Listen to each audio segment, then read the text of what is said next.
मुहर्रमा के 13 साल के अदवार को उठाकर बता दीजिएगा। हजरत सुमैया की जिस्म के 2 टुकड़े उनको दिखा दीजिएगा। हजरत बिलाल हबशे की जिस्म के सुराख उनको दिखा दीजिएगा। खब्बाब बिन अरत की हड्डियां उनकी कमर की दिखा दीजिएगा। क्या अगर वो जालिम होते, ताइफ के मैदान के नबी के सर से पैर तक वो रंगीन, उनका खून से रंगीन उनका जिस्म उनको दिखा दीजिएगा। जो आदमी बोले कि मोहम्मद ने डरा धमका कर या तानाशाही करके, डिक्टेटर अंदाज में डिक्टेटरशिप करके उन्होंने हिंदुस्तान में पूरी दुनिया के अंदर इस्लाम का प्रचार किया, ये गलत है।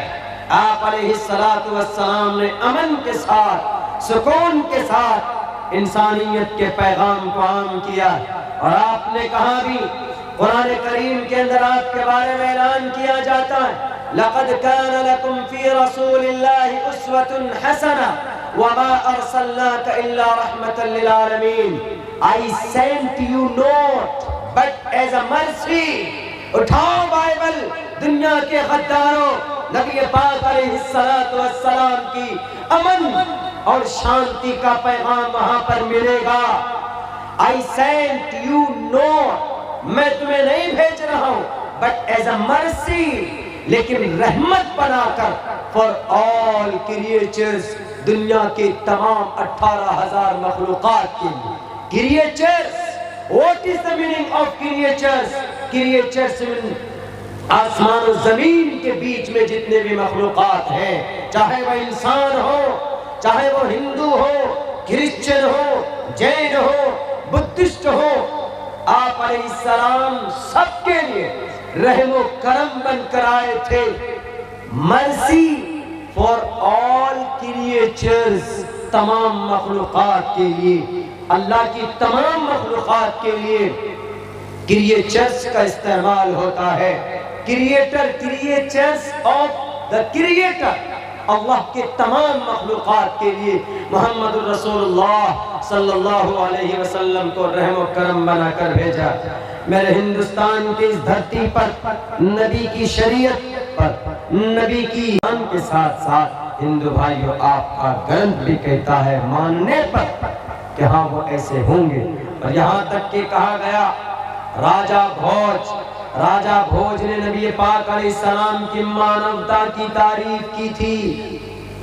राजा भोज ने तस्मिन तेरे मले चाचार्यन समन्विता महामदैक्या शिष्यो साक समन्विता। भविष्य पुराण का ये श्लोक है। वो आएंगे, रेगिस्तान का रहने वाले होंगे, वो आएंगे, वो गंगा स्नान करके अपने साथियों के साथ, पूरी टीम के साथ, और उनके दरबार में आकर अपने आप के बारे में कहेंगे, अपने आप को राम करेंगे, अपने आप को निछावर कर देंगे।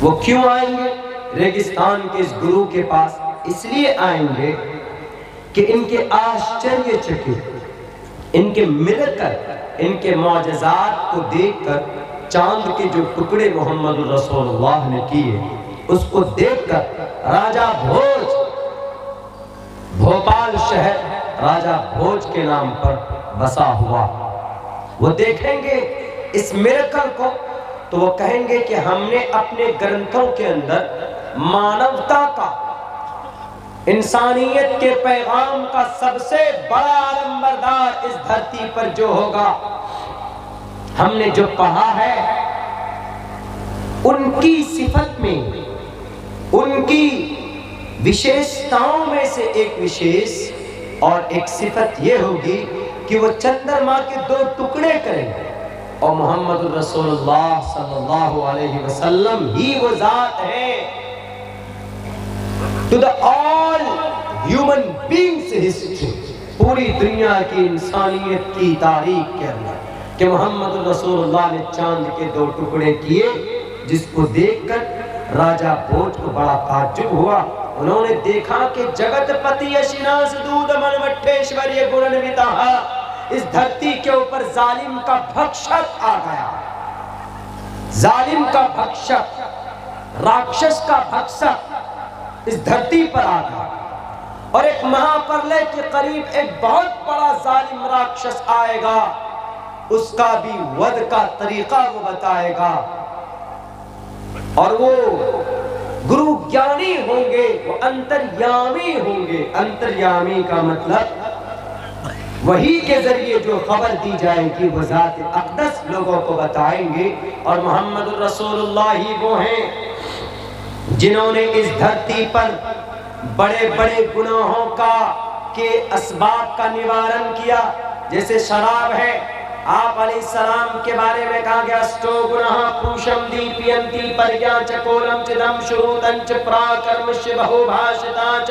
अष्टो गुना, आठ सिफत लेकर वह आएंगे मेरे हिंदू भाइयों, 8 सिफत मोहम्मद लेकर आएंगे। अष्टो गुनाः, सबसे पहले बात पुरुषम दीपयन्ति, ऐसे पुरुष होंगे, ऐसे पुरुष होंगे कि उनके काम से लोगों को फायदा पहुंचेगा। दीपयन्ति, रोशनी फैलेगी। मोहम्मद के काम से, उनकी जुबान से जो बातें आएंगी, लोग अमल करेंगे तो रोशनियां फैलेंगी। इसी को वेद के अंदर कहा गया अमिद्दी पृष्ठुति मेघामर्तस जगरम्बहम सूर्य वाजाले, लाइक अ सूर्य, जैसे सूरज पश्चिम से तुलू होता है तो पूरी दुनिया के अंदर 2-3 मिनट के अंदर उनकी रोशनी फैल जाती है।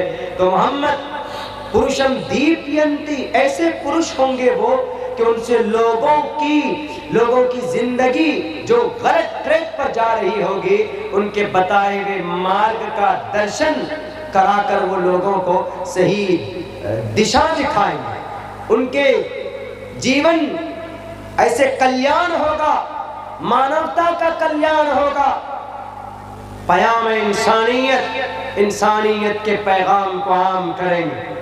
आज हैदराबाद में क्या हुआ, कुछ दिनों पहले 4 शराबियों ने एक समाज की, एक इज्जतदार बेटी की इज्जत व नामूस के साथ खिलवाड़ किया। वजह क्या बनी थी?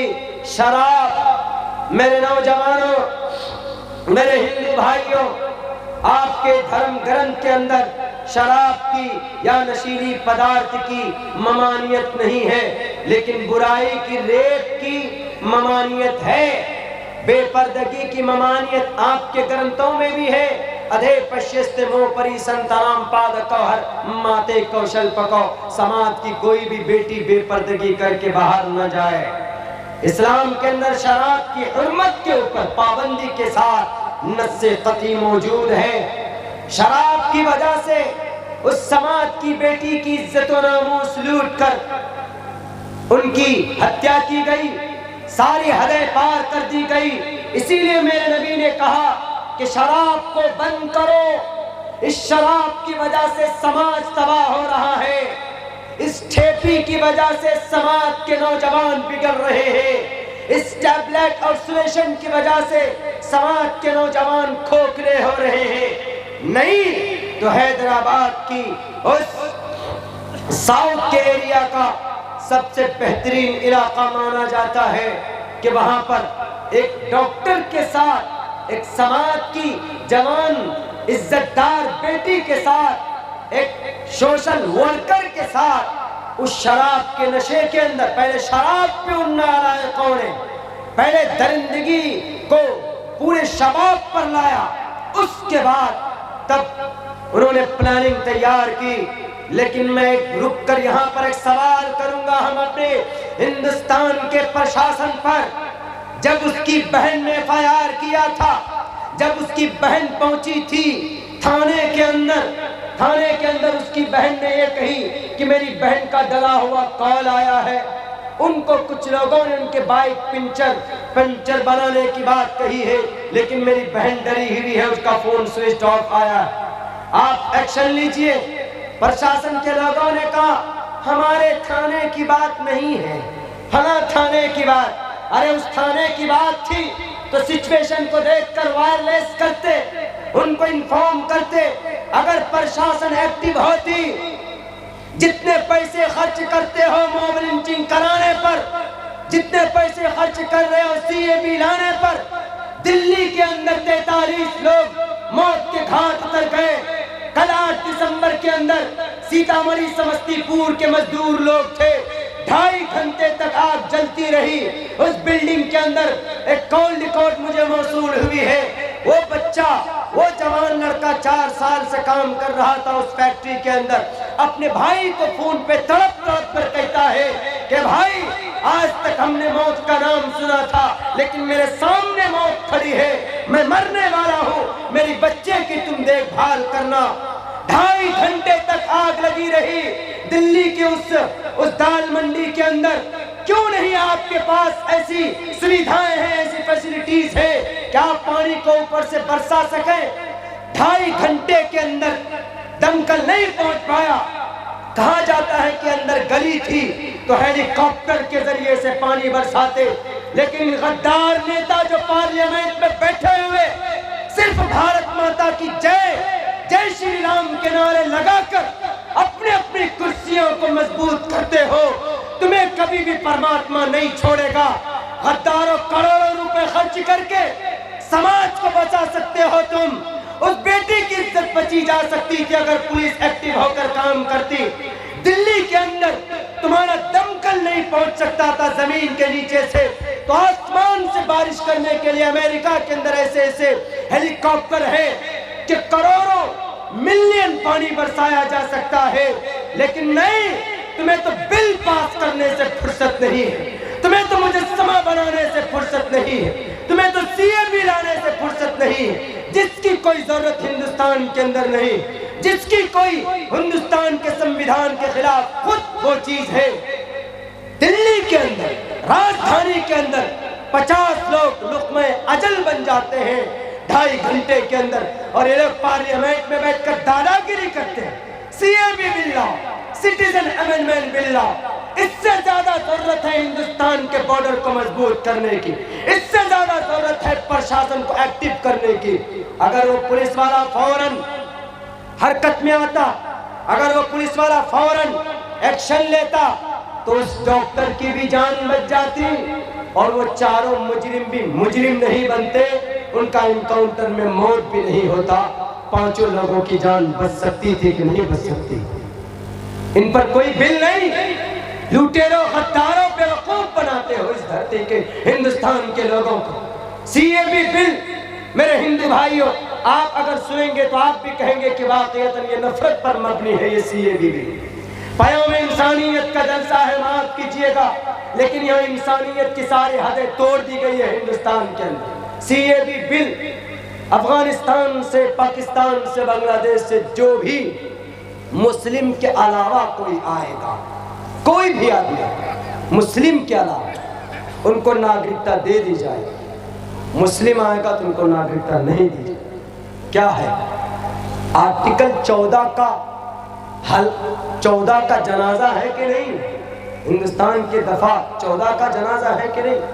मेरे हिंदू भाई, आप ही फैसला कीजिए कि ये सही बिल है। क्या जरूरत है इसके ऊपर बिल लाने की? CAB बिल मुर्तद करने की कोशिश है, जबरदस्ती ये धर्म परिवर्तन जो पहले था धर्म परिवर्तन। अरे हिंदू भाई अपने भगवान को पूजे, वो मंदिर में जाएं, वो गायत्री मंत्र पढ़ें, और मुसलमान मस्जिद में जाकर नमाज पढ़ें, उनकी पर्सनल चॉइस है। अगर कोई हिंदू अगर श्री राम को अपना भगवान मानता है, गणेशा जी को, महेशा जी को अपना परमात्मा मानता है, वो नहीं नमाज पढ़ता है, तो हम और आप फोर्स नहीं कर सकते। अल्लाह ने साफ लफ्जों में कह दिया, इन्नका ला तहदी मन अहबब्ता ला इकराहा फिद्दीन। जबरदस्ती हम किसी को नहीं कहेंगे कि तुम कलिमा पढ़ो, नमाज पढ़ो, नहीं। हम समझा बता सकते हैं, हम आज भी कहते हैं, हिंदू से भी कहते हैं, मुस्लिम से भी कहते हैं, क्रिश्चियन से भी कहते हैं कि भाई अल्लाह एक है, ईश्वर एक है, भक्ति उसी की होनी चाहिए। अब से पहले आए थे गुरुजी महाराज जी, उन्होंने कहा भी था, गीता कुरान एक ही बात को कहता और कहता एक ही बात को कहता। लेकिन ये भेदभाव कौन पैदा कर रहे, देख लो मेरे हिंदू भाइयों, कौन पैदा कर रहे हैं भेदभाव हिंदू मुस्लिम में? बिल लाला का गीता कहता तस्मात् शास्त्रम परमाणम तिकार्य अकार्य व्यवस्थितो ज्ञात्वा शास्त्र विधान उत्तम कर्म कर्तुमर्हसि। ए धरती के अनपढ़ गवार लोगों, मैं नहीं कह रहा, गीता कह रहा तस्मात् शास्त्रम, तुम्हें सीए भी बिल्ला ना हो या तुमको कुछ भी करना हो, या मामला तुम्हारा उलझ जाए कहीं पर, तो क्या करोगे? अपने ग्रंथों को देख लो, श्रीमद् भगवत गीता उलट उलट कर देखो। तस्मात् शास्त्रम उलट कर देखोगे तो क्या मिलेगा? तो समस्या का समाधान मिलेगा। हिंदुस्तान के अंदर जो भी उलझा हुआ समस्या है तो उठाओ गीता, श्री कृष्ण जी खुद अर्जुन को कहो।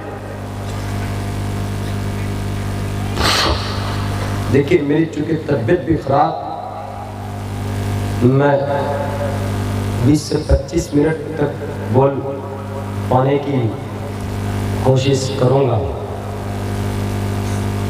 तस्मात् शास्त्रम परमाणम थी, हमारे महाराज जी ने भी आपको समझाया और बताया, मैं उसी के ताल्लुक से बात कर रहा हूं। तस्मात् शास्त्रम परमाणम थी कार्य। पूरे हिंदुस्तान के इलाके में कहीं पर भी कोई समस्या हो मंदिर मस्जिद का, तो क्या करें? एक तो है हमारा धार्मिक ग्रंथ, जैसे हमारे मुसलमानों की शरीयत है, हिंदू भाइयों की उनकी धार्मिक ग्रंथ है, और एक है हिंदुस्तान का ग्रंथ जिसको हिंदुस्तान का संविधान बोलते हैं। पहले दौर पर मुसलमानों का कुरान मुसलमानों की शरीयत भी नहीं कहता है, कहती ही नहीं किसी को कि तुम जबरदस्ती किसी की जमीन को कब्जा करो या जबरदस्ती तुम किसी के ऊपर कलिमा थोप दो, किसी को तुम जबरदस्ती नमाजी बनाओ, नहीं कहता। मुसलमानों का ग्रंथ कह रहा, मेरे हिंदू भाइयों आपका भी ग्रंथ कहता। तस्मात् शास्त्रम परमाणम तिकार्य कार्य व्यवस्थितो ज्ञात्वा शास्त्र विधान उत्तम कर्म कर्तुमर्हसि।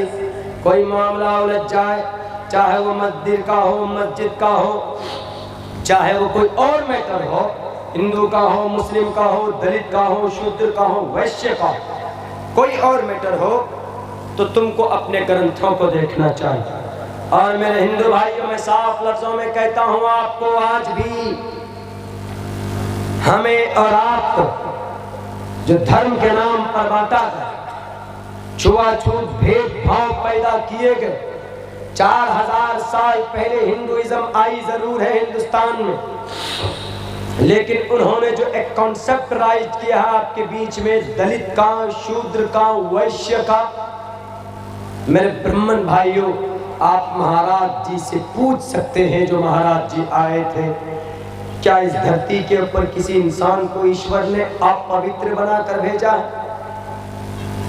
नहीं बोलेंगे, लेकिन आपको जवाब जरूर देंगे। वो मंच पे ना बोले, लेकिन कहेंगे कि वेदों के अंदर ऐसा कोई कॉन्सेप्ट नहीं। क्यों?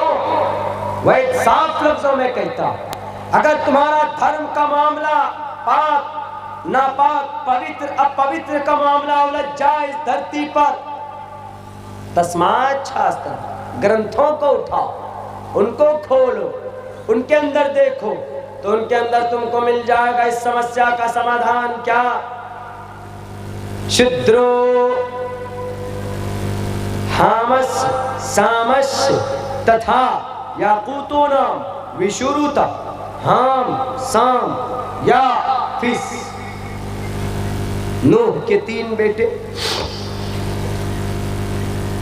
शूद्रो ब्रह्मणताम ब्रह्मण चेति शूद्रताम क्षेत्रियो याति वितरत्वम विघाद्विच्यम तथेच स एक एवात्र पति पर जानाम कथम पुनर्जाति कीर्ता पर भेदा। साफ लफ्जों में कि किसी भी आदमी को ईश्वर पाक नापाक पवित्र अपवित्र बनाकर नहीं भेजता, बल्कि छोटा बड़ा कबीले में भेजता है। जैसे इस कलयुग के अंदर अंतिम महर्षि को एक बहुत बड़े महान खानदान में भेजा, कबीला कुरैश था, खानदान हाशमी था, उसी को कहा गया शंभल गराम गुक्यस बराहमणयस। ब्राह्मण मतलब बड़ा खानदान। यहाँ पर भी कहा गया शूद्रो ब्राह्मण तामिति, कि एक नीचे खानदान का आदमी, छोटे खानदान का आदमी, बड़ा खानदान शूद्रो ब्राह्मण तामिति, अच्छे काम की वजह से छोटे खानदान का आदमी बड़े खानदान में जा सकता है, यानी नाम वाला हो सकता है। शंबल कराम बराहमणयस। आखिर जमाने के अंदर अंतिम महर्षि आएंगे बड़े खानदान में, ब्राह्मण तामिति ब्राह्मणश्चेति शूद्रताम क्षेत्रियो यात्री शंबल कराम गुक्यस बराहमणयस घातमन भवने विष्णु यश शाकल की प्रादुर्भविष्यति। हजरत अब्दुल्ला के जरिए सोमवती के कोख से पाक जगह के ऊपर अवतार लेंगे मोहम्मद अलैहिस्सलाम। एक बड़े खानदान में आए, कल की अवतार बड़े खानदान के अंदर आए, तो इससे ये पता चलता है कि खानदान बड़ा और छोटा होता है, पाक नापाक नहीं होता। मेरे भाइयों, अगर ये छुआछूत का मामला हल ना हो तो श्री कृष्ण जी कहते हैं महाभारत के मैदान में कि शूद्रो तस्मात् शास्त्रम परमानंति कार्य अकार्या व्यवस्थितो ज्ञात्वा शास्त्र विधानोक्तम कर्म कर्तुमर्हसि। ए दुनिया के इंसानों, ए दुनिया के मानव जाति के लोगों, अगर तुम्हारा कोई समस्या उलझ जाए तो तुम अपने शास्त्रों को उठाकर देखना, तुम्हारे शास्त्रों के अंदर वहां पर तुम्हें समस्या का समाधान मिलेगा। हम मुसलमान अल्हम्दुलिल्लाह इसी अहकाम, इसी हुक्म को मानते हैं, क्योंकि हमारे कुरान ने इस हुक्म की तायीद भी की है। हमारे कुरान ने फ़इन तनाज़अतुम फ़ी शैइन फरुद्दूहु इलल्लाहि व रसूल। हमारे मस्जिद का मामला हो या हमारे मदरसे का मामला हो या हमारे जात बरादरी का मामला हो, तो हम देखते हैं नबी पाक अलैहिस्सलातु वस्सलाम का हमारे साथ, समाज के साथ क्या रवैया रहा। तो हम नबी पाक अलैहिस्सलातु वस्सलाम के बताए हुए तरीक़े के मुताबिक उसको अमल में लाते हैं। जबरदस्ती हम किसी चीज पर कहीं पर भी ना तो काबिज होते हैं, न तो समाज को उसके ऊपर हम मजबूर करते हैं। लेकिन मेरे हिंदुस्तान के हिंदू भाइयों, आज कुछ लोग ऐसे हैं जो हिंदुस्तान के कानून को बालाए ताक रखकर और हिंदुस्तान का जो कानून इन बदलना चाहते हैं, और पता नहीं क्या हो गया हमारे लोगों को। हम लोग खामोश बैठे हैं, सीएबी बिल पर हम लोग प्रोटेस्ट नहीं कर रहे। मौलाना असद मदनी रहमतुल्लाहि अलैह अगर होते तो अब तक पता नहीं कहां कहां पर हम ये कहते कि अगर आपने इस गैर कानूनी बिल को नहीं वापस लिया तो हम सड़कों पर उतर जाएंगे। लेकिन आज हम लोग कुछ कहते हैं कि हम सड़कों पर नहीं उतरेंगे। सड़कों पर उतरना गैर कानूनी नहीं है, प्रोटेस्ट करना फंडामेंटल राइट्स के खिलाफ नहीं है। वो लोग तो बैठकर पार्लियामेंट में असंविधानिक कानून पास करते रहे और हम एयर कंडीशन रूम में बैठकर हम सिर्फ ऐश करते रहे। मेरे समाज के मुस्लिम भाइयों, मेरे समाज के दानिश्वर लोगों, ये जिम्मेदारी सिर्फ उलमा की नहीं है, ये जिम्मेदारी सिर्फ उकला की नहीं, ये जिम्मेदारी आपके समाज के अंदर जो दानिश्वर तबका है उनका भी है। अगर कोई असंविधानिक बिल पास होता है तो आपको खड़ा होना होगा। अगर समाज के दानिश्वर तबके का ज़मीर मर जाए, अगर समाज के पढ़े लिखे तबके का ज़मीर मर जाए तो फिर तारीख दोहराई जाती है बुखारा समरकंद की, फिर तारीख दोहराई जाती है मुल्क अंदलुस की। कौन नहीं जानता है स्पेन की तारीख क्या है, कौन नहीं जानता है बगदाद की तारीख क्या है। दुनिया के अंदर सबसे ज्यादा किताबें अगर कहीं पर लिखी गई है तो वो किताबें लिखी गई बगदाद के कुतुब खाने के अंदर। लेकिन जब बगदाद के दानिश्वर तबका सब लोग शामिल हैं, पढ़ा लिखा भी और सियासी लोग भी उसके अंदर शामिल थे, उन्होंने चुप्पी साध ली, असंवैधानिक बिल पास किए गए, गैर जमहूरी बातें कही गई। लेकिन जो दानिश्वर तबका था वो ये सोचते था कि ऐसा कैसे हो जाएगा, जिसका मामला है वो जाने। चुप्पी बांध ली, अपने होठ को सी लिया।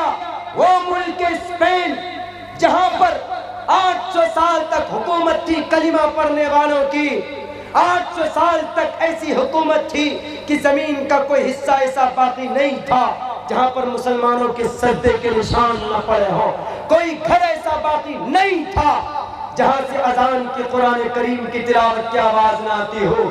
लेकिन जब वहां के पढ़े लिखे लोग, दानिश्वर तबके के लोग, कायदीन लोग थोड़े से केयरलेस हो गए, थोड़े से शैतान के बहकावे में आ गए, तो मेरे दोस्तों पूरी दुनिया गवाह है कि मुल्क स्पेन की हिस्ट्री बदल दी गई। 6 करोड़ कलिमा पढ़ने वालों को गाजर मूली की तरह काट कर जमीन के अंदर धंसा दिया गया।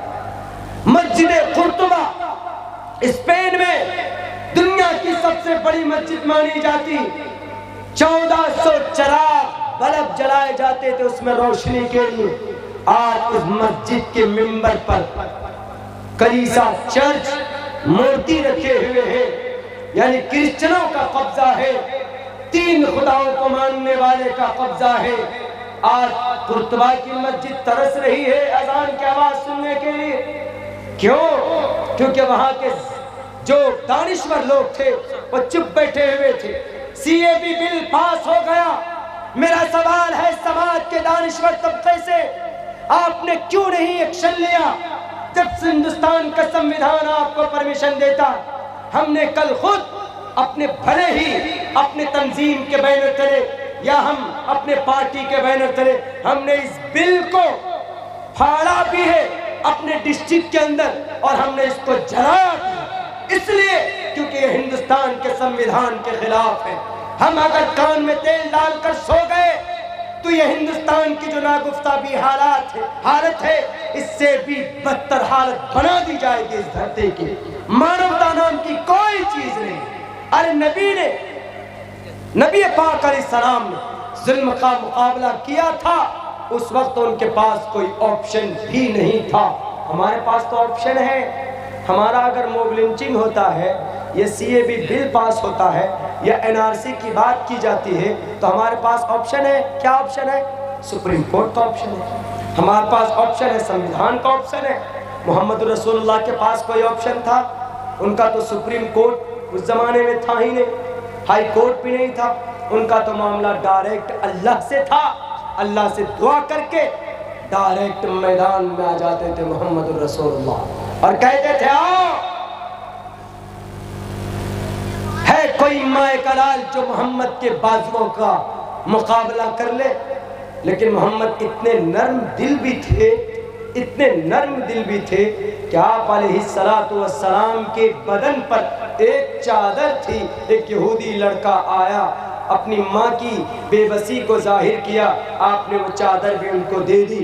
यहाँ तक कि आपने अपने जानी दुश्मन को, अपने चचा के दुश्मन को, अपने चचा की लाश भी देखी, उसके बावजूद भी उनके दुश्मन को, उनके कातिल को सामने जब लाया गया आपने उनको भी माफ कर दिया। कौन? मोहम्मद अलैहिस्सलातु वस्सलाम। आपने उनका मॉब लिंचिंग नहीं किया, आपने उनसे इंतकाम नहीं लिया, मानवता का पैगाम देकर गए पूरी दुनिया को। लेकिन जिस हिम्मत और हौसले से मोहम्मद रसूलुल्लाह ने मुकाबला किया जुल्म का, मानवता का ये मतलब नहीं कि प्यार की बात की जाए। मानवता का ये मतलब है कि मजलूम पर जो जुल्म हो रहा है उस जुल्म से उस मजलूम को आप रोक लें और जालिम को भी जुल्म करने से आप रोक लें। ये मानवता, ये इंसानियत है। आप अलैहिस्सलाम ने हर शोबे में, इंसानियत के हर शोबे के अंदर आप अलैहिस्सलाम ने वो रोल अदा किया है कि दुनिया के अंदर आज तक इतना महान गुरु कोई पैदा ही नहीं हुआ जिसका हर फील्ड के अंदर इतना बड़ा योगदान। इसीलिए कहा गया अशोगुणः पुरुषं दीपयन्ति प्रज्ञा च कोलम चिदम श्रुतं च प्राकर्मस्य बहुभाषिता च। मुसलमानों, मोहम्मद रसूलुल्लाह प्राकर्मी भी थे। आप अलैहिस्सलातु वस्सलाम ज्ञानी भी थे, प्राकर्मी भी थे, सेल्फ डिनायल भी थे।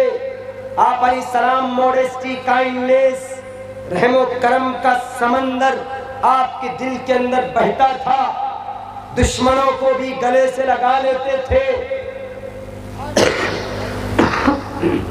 लेकिन कहीं पर कोई जुल्म होता था शरीयत के ताल्लुक से या किसी इंसान के ऊपर कोई जुल्म करता था, इंतकाम की बात आती थी तो आप अलैहिस्सलातु वस्सलाम बर्दाश्त नहीं करते थे। आज आप पर जुल्म हो रहा हिंदुस्तान के अंदर, हम और आप क्या कर रहे हैं?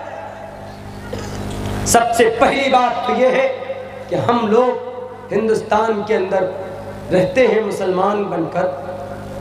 जो सबसे बड़ी ताकत थी हमारी, सबसे बड़ी ताकत मुसलमानों की कौन सी है? कुरान है, ईमान है, सबसे बड़ी ताकत। हमारा उससे कनेक्शन कमजोर हो गया।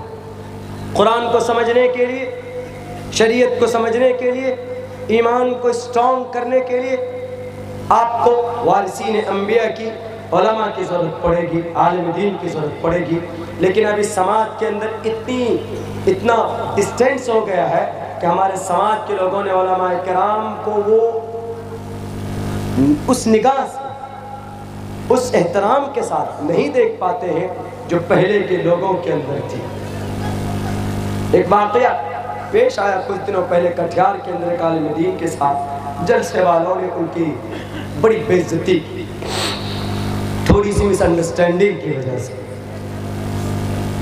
थोड़ी सी मिसअंडरस्टैंडिंग हो गई, अनपढ़ गंवार लोग आए गए आलिम साहब के ऊपर, सर पे चढ़ पर बैठ के उनकी गाड़ी के ऊपर धक्का मुक्की किया, उनके ड्राइवर को बाहर निकाला, बहुत सारी ऐसी बातें। ये उलमा का आजकल के अंदर में उलमा का मकाम हम लोगों ने कर दिया। जब उलमा से रब्त बेहतर नहीं होगा, जब समाज के मक्खन क्रीम है ये आलिम दीन, शरीयत आपको बताते हैं, इनकी मोहब्बत आपके दिल में नहीं होगी। अब ये बताइए, जब इनसे मोहब्बत नहीं होगी तो आप जब नमाज पढ़ेंगे किसी भी इमाम साहब के साथ, नमाज पढ़ते हैं लेकिन पीछे दिल के अंदर बुग़्ज़ रखते हैं इमाम साहब से, नमाज का फरीज़ा तो अदा हो जाएगा लेकिन नमाज के अंदर वो नूरानियत पैदा नहीं हो सकती जिस नूरानियत की वजह से वो नमाज आपको बुराई से रोक सकती थी। डरे हुए कि अब्दुल्ला साहब बोलेंगे कुछ हो जाएगा तो हम नहीं आएंगे प्रोटेस्ट करने। मुहम्मदुर रसूलुल्लाह सल्लल्लाहु अलैहि वसल्लम क़याम इंसानियत जंग हुनैन के मौके पर आप 1400 सहाबा किराम को लेकर मैदान में पहुंचे थे। मेरे हिंदू भाइयों, मोहम्मद, मेरे मुस्लिम भाइयों, जालिम लोग चारों तरफ से धाक लगाकर बैठे हुए थे, चारों तरफ से तीर की बारिशें होने लगी, नेज़े आने लगे, भाले जो होते वो उनकी बारिश होने लगी। सहाबा तितर बितर हो गए, इधर उधर चले गए अपनी बचाव के लिए।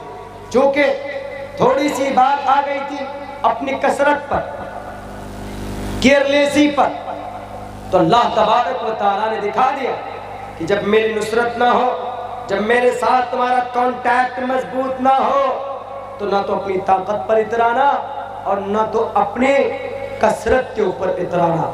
तो अल्लाह तबारक व तआला ने पैगाम देना था इस कौम को कि अपनी कसरत पर या अपनी सुस्ती पर कभी भी तुम लोग कामयाबी को मत देखना।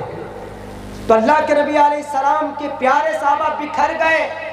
मोहम्मद ने देखा चारों तरफ सहाबा भाग रहे हैं इधर से उधर। आप अलैहिस्सलाम खड़े होकर के अपने नारा लगाया, क्या लोगों कहाँ जा रहे हो? अना नबी ला कज़िब, अना इब्न अब्दुल मुत्तलिब। रात दुआ करके आए थे, फजर की नमाज पढ़कर आए थे, दुआ की थी, जंगे बद्र है, नबी खैबे में दुआ कर रहे हैं, सहाबा मैदान में लड़ रहे हैं। आज मुसलमान या तो सिर्फ कहता है कि दुआ पर इक्तिफा करो, जालिम का खात्मा होगा, नहीं, दुआ के साथ साथ आपको जो हुकूक दिए हैं हिंदुस्तान के जमहूरी निजाम ने, जितना हक उन गद्दारों का है जो आप मिसयूज करते हैं संविधान का, उतना हक आपका भी है उस संविधान पर, उस जमहूरियत पर उतना हकूक आपके भी है। नहीं तो आप फंडामेंटल राइट्स उठाकर देख लो कि what is and how many fundamental rights of Muslim, मुसलमानों के क्या क्या फंडामेंटल राइट्स है, इंडियन सिटीजन के कितने फंडामेंटल राइट्स है। आपको अल्लाह के साथ, उलमाए किराम के साथ, जमीयत उलमाए हिंद के अकाबरीन के साथ, मुस्लिम पर्सनल लॉ के अकाबरीन के मशवरे के मुताबिक वो जो कहे आपको मैदान में उतर जाना है। जब दीन बचाओ देश बचाओ तलाक बिल की मुखालफत में हम लोगों से दस्तखत की बात कही गई तो सिर्फ 5 करोड़ मुसलमानों ने दस्तखत किए, बाकी 25 करोड़ मुसलमान कहाँ गए? गाजर बेचने या मूली बेचने चले गए थे। अगर सारे मुसलमान सिग्नेचर करते तो ये हर बार काम आता हमारा, लेकिन 5 करोड़ का सिर्फ दस्तखत पहुंचा, केस कमजोर हो गया वहां पर। क्यों? क्योंकि वहां पर उसका इफेक्ट गलत पड़ गया। वकील ने कह दिया अपोजिशन के कि 5 ही करोड़ मुसलमान सहमति रखते हैं तलाक की बिल की मुखालफत में, बाकी 25-20 करोड़ जो मुस्लिम है वो कहते हैं कि नहीं तलाक का बिल आना चाहिए। तब ने उन्हें, इसीलिए तो उन्होंने सिग्नेचर नहीं किया। उल्टा पड़ गया है हमारी थोड़ी सी सुस्ती की वजह से, ये कहने की वजह से अरे क्या हो गए हमारे वली रहमानी साहब को तो कुछ मिलता नहीं है। मेरे दोस्तों, ये काबिरीन आपके लिए पसीना बहाते, आपके वजूद की बका के लिए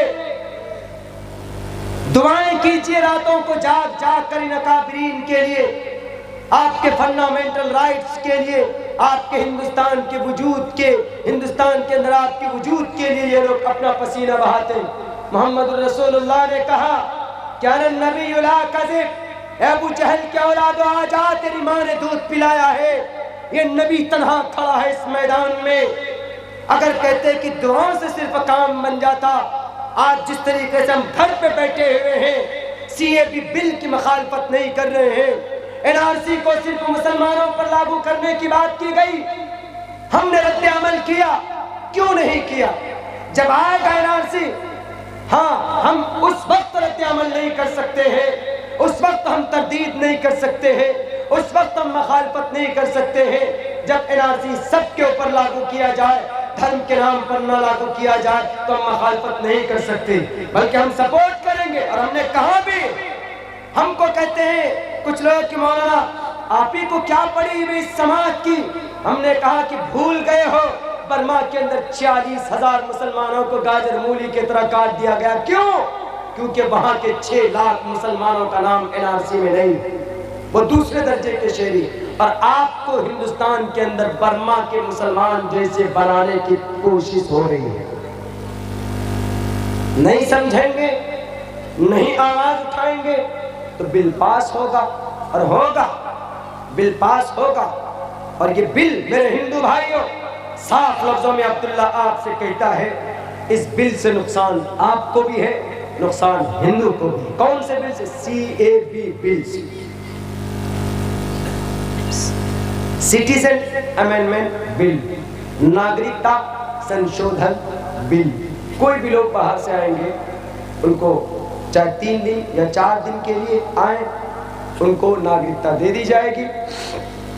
जो मुस्लिम अगर कोई आ जाए भूल भटक कर तो उनको नागरिकता नहीं दी जाएगी। मेरे भाइयों, तो आप कहेंगे तो इसमें आपत्ति क्या? हिंदुस्तान के मुसलमानों को तो कोई दिक्कत नहीं है। जी, मैं इस पॉइंट को बताना चाहता हूं। ये एक बहाना है कि बाहर से जो लोग आएंगे मुस्लिम के अलावा उनको नागरिकता दी जाएगी, और बाकी जो हिंदुस्तान के अंदर के लोगों को कोई दिक्कत नहीं हो रही, यानी ना तो हिंदुस्तान के मुस्लिम को कोई इसमें प्रॉब्लम नहीं। अब मैं बताता हूँ, सीएबी बिल पास हुआ, एनआरसी लागू हुआ। एनआरसी के अंदर सपोज दैट हिंदू का भी नाम छट गया, मुस्लिम का भी नाम छट गया। जब मुस्लिम का नाम छट गया तो मुस्लिम में क्या हुआ? घुसपैठ, यानी या तो बांग्लादेशी या तो अफगानिस्तानी, वो इंडियन नहीं रहा जब एनआरसी में नाम नहीं आया। आज अगर हिंदू का नाम छट जाए तो हिंदू को बड़ी आसानी से सीएबी बिल के तहत नागरिकता तो मिल जाएगी। क्यों? क्योंकि वो अगर उस हिंदुस्तानी का, हिंदू भाई का नाम नहीं आया एनआरसी के अंदर, तो इसका मतलब है कि वो तो या बांग्लादेश से आया है, या वो नेपाल से आया है, या वो अफगानिस्तान से आया है। तो उसके लिए तो कोई प्रॉब्लम नहीं, उसके लिए तो बिल है कि भाई तुम कहीं से भी आया हो, तुमको नागरिकता मिल गई, बेचारा मुस्लिम रह गया। और मुस्लिम के लिए ये बिल बना ही नहीं। मुस्लिम को अगर इसी बिल के तहत नागरिकता चाहिए, है वो हिंदुस्तानी बहुत ज़माने से, लेकिन एनआरसी में नाम नहीं आया किसी डॉक्यूमेंट्स की कमी की वजह से, तो अब उस मुस्लिम को नागरिकता चाहिए। तो अब पता है क्या कहेंगे उससे लोग कि सीएबी बिल का मदद लो, वही एक ऑप्शन है। और सीएबी बिल के मदद लेने के लिए तुमको अपना धर्म बदलना होगा, हिंदू बनना पड़ेगा। 6 करोड़ हिंदुस्तान के ईमान वाले मुर्तद हो जाए अपनी प्रॉपर्टी को बचाने के लिए, ये निशाना। इसीलिए एक मुजाहिद आजम हैदराबाद के, उन्होंने कहा भी, उनके सामने मुंह के ऊपर उस बिल को फाड़ा है। आज उसको दीवाना कहें हम लोग ठीक है, लेकिन जितना रोता है वो हिंदुस्तान के मुस्लिम की वजूद के लिए शायद कि हम लोग नहीं रोते हैं। वो हर दिन पार्लियामेंट में, सदन में पहुंचता है, दिन में वो बाई प्लेन पहुंचता है झारखंड अपने चुनाव के लिए। सियासी बात नहीं कह रहा, मैं कह रहा हूं कि कुर्बानी कुछ लोग, अल्लाह तबारक व तआला कुछ लोगों को ऐसे पैदा करते हैं। जरूरी नहीं कि वो कोई बहुत बड़ा अल्लाह का वली हो, कुतुब हो, अब्दाल हो, नहीं। अल्लाह ने कहा है कि हम और आप मुसलमान अगर दीन से फिर जाएंगे तो अल्लाह ऐसे लोगों को ले आएंगे कि भाई जो आप में से नहीं होगा, मैं यर्तद्द मिनकुम अन दीनी फसौफ यअतिल्लाहु बिकौम, अल्लाह ऐसे लोगों को खड़ा कर देगा, ऐसी कौम को खड़ा कर देगा। दिखने में लगेगा कि तो ये तो भाई डरमुंडा आदमी, दिखने में लगेगा कि भाई ये तो पैंट शर्ट वाला आदमी, लेकिन अल्लाह उनसे इतना बड़ा बड़ा काम ले लेगा कि हम और आप वो काम नहीं कर सकते।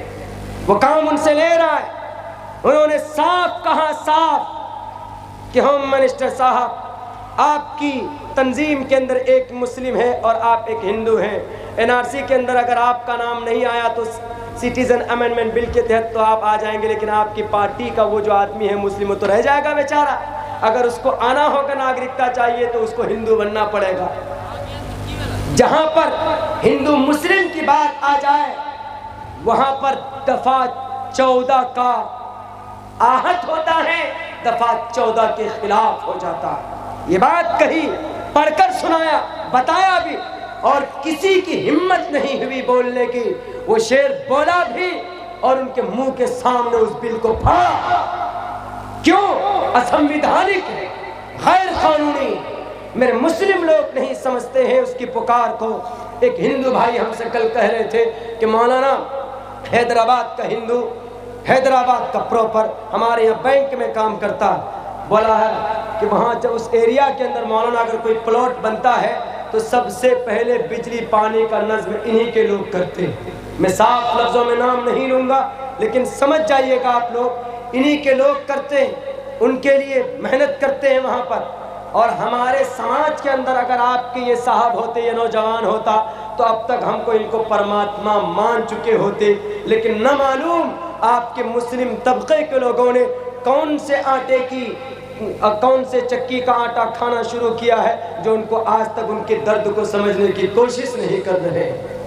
कम से कम उनके लिए दुआएं करें, मौलाना वली रहमानी साहब के लिए दुआएं करें, मौलाना अरशद मदनी साहब के लिए दुआएं करें। इनको अपनी ताकत से, जरूरी नहीं कि यही लोग जब तक कहेंगे हम तब मैदान में आएंगे, नहीं, हमको यकता हिंदू को भी साथ लेना है।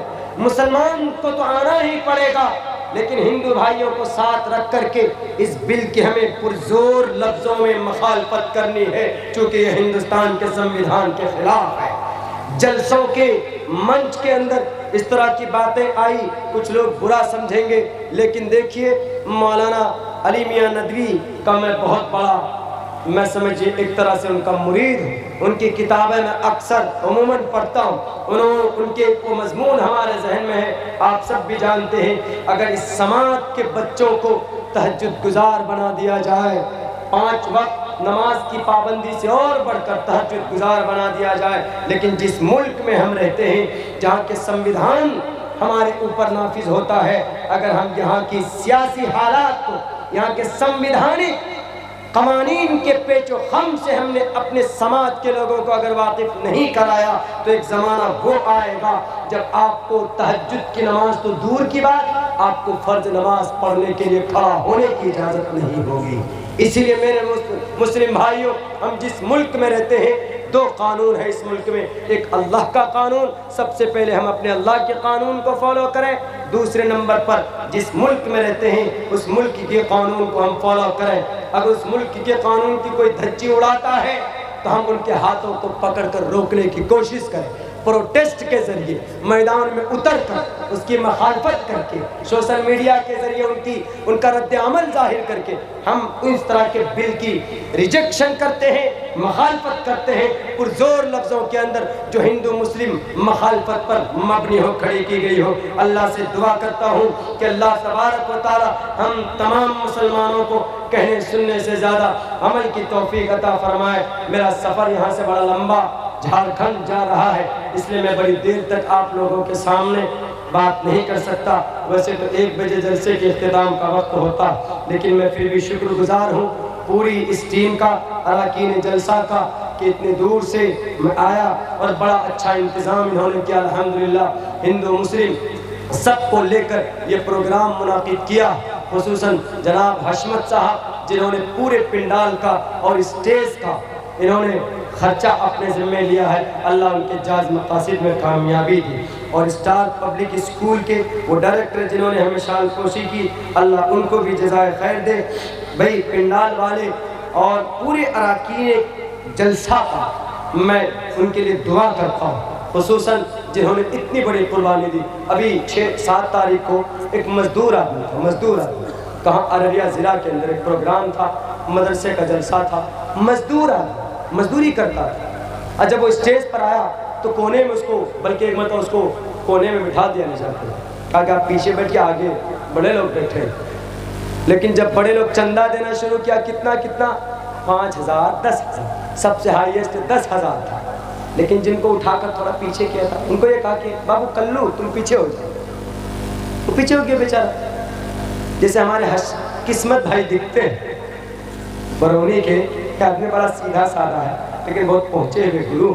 सबसे बड़ी बात यह कि इनके अंदर मानवता, ये हिंदू मुस्लिम सबको साथ लेकर चलते हैं, और यही हमारे अकाबिरीन का अभी एक मिशन भी। तो 10,000 जो MLA साहब आए थे हमारे, 10,000 कैश दिए। कहा कि इससे है कोई जो 10,000 को फलांग कर MLA साहब से जीत जाए। MLA साहब का सीना तान कर खड़े, 10,000 कौन दे देगा, कैश होगी। वो कल्लू में पीछे से उठकर आ गया है। अब वहीं पर गिना कितना, 30,000 फटी हुई पॉकेट से निकाला और दिया। MLA साहब के तो चेहरे पे 12 बज गए। अब कमेटी वाले तो अब इधर देखे उधर देखे, बैठाए कहाँ? तो कमेटी वालों को तो देखा कि भाई इदारे का जो बड़ा फायदा हुआ तो हमारा गुरु तो वही आए, उनको MLA साहब के आगे बिठाए। हमने कहा यहाँ बिठाइए, उनको कुर्सी लगाई।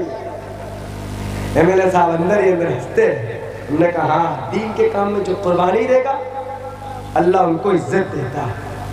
आपने तो कल्लू समझकर पीछे बैठा दिया, आज कल्लू नहीं आज लल्लू बन गया है। सबके सामने सरदार, सबका दिल जीत लिया। और हमने कहा कि 30,000 रुपए मुमकिन है कि कितनी खून पसीने बहाकर इसने जमा किए होंगे। और हमने ये भी कहा कि MLA साहब का तो पता नहीं कौन सा फंड का होगा, लेकिन ये बेचारा जो मजदूरी कर कर जमा किया है इनके अंदर कोई शक नहीं। हमने कहा कि पूरे चंदे कलेक्शन के पैसे एक तरफ, ये कल्लू मियाँ का जो पैसा 30,000 ये एक तरफ खुलूस के साथ इस बेचारे ने लाकर दिया है।